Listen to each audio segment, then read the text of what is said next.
ఎరా జనసేన కార్యకర్తలారా, ఎప్పుడు ఎవడో ఒకటి జెండా మోయడమేనరా? మీ బతుకులకి సిగ్గు, శరం, మానం, మర్యాద ఇలాంటివి ఏమైనా ఉన్నాయా? పార్టీ పెట్టిన దగ్గర నుండి మొదలు ఏదో పార్టీ జెండా. ఒకప్పుడేమో బీజేపీ, తెలుగుదేశం, ఇవి మళ్ళీ ఆ ఎలక్షన్ అయిపోయిన తర్వాత ఏమో బీజేపీతో అంటకాగడం. కాదు, ఆత్మాభిమానం అనేది ఏమైనా ఉందా? ఆత్మాభిమానం, మన పార్టీ, మన నాయకుడు, మన నాయకుడే ముఖ్యమంత్రి అవ్వాలనే ఆత్మాభిమానం ఏమన్నా ఉందా? ఇప్పుడు మా పార్టీ మేము మా పార్టీ జెండాయే మోసం, కానీ వేరే వాళ్ళ పార్టీ జెండా మా దరిదాపుల్లో కూడా రానివ్వలేదు మేము. అలాంటిది మా ఆత్మాభిమానాన్ని ఏ రోజు కూడా మా నాయకుడు కూడా దెబ్బతీసే పనిలో ఏ రోజు చేయలేదు. కానీ మీకు ఆత్మాభిమానం అనేది ఉందిరా? ఇప్పుడు మొన్నటి వరకునేమో బీజేపీతో అంటగాగారు, ఈరోజేమో టీడీపీతో అంటగాగుతామంటున్నారు.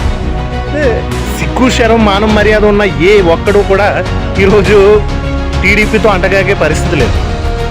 అసలు స్కిల్ డెవలప్మెంట్ కార్పొరేషన్లో అవినీతి జరగలేదని ఒప్పుకుంటున్నారా ఏంటి మీరు? అలాంటప్పుడు అవినీతి జరగలేదు అంటే సిమెంట్ సంస్థ మాకు ఎందుకు సంబంధం లేదని చెప్పింది? మాకు ఒక్క రూపాయి కూడా ఆ రోజు గవర్నమెంట్ నుండి ముట్టలేదని ఎందుకు చెప్పింది? అసలు సిమెంట్ సంస్థతో మేము ఒప్పందం చేసుకుంటున్నామని చెబుతున్న చంద్రబాబు నాయుడు సిమెంట్ సంస్థకి మరి డబ్బులు బదాయించుకుందా? వేరే కంపెనీకి ఎందుకో డబ్బులు బదాయించాడు? ఈరోజు స్కిల్ డెవలప్మెంట్ కార్పొరేషన్లో అవినీతి జరగలేదని మీ పవన్ కళ్యాణ్ గారు సర్టిఫికేట్ ఇచ్చినట్టేనా? అసలు సిగ్గు, శరం, మానం, మర్యాద లాంటిది ఏమన్నా ఉందరా? మీ బతుకులు ఇంతేనా? మీరు ఇంతేనా? ఎప్పుడు ఎవడో ఒక జెండా మొయ్యడమేనారా మీ బతుకు? చిచ్చి, జెండా పులీలు రా మీరు, జెండా పులీలా?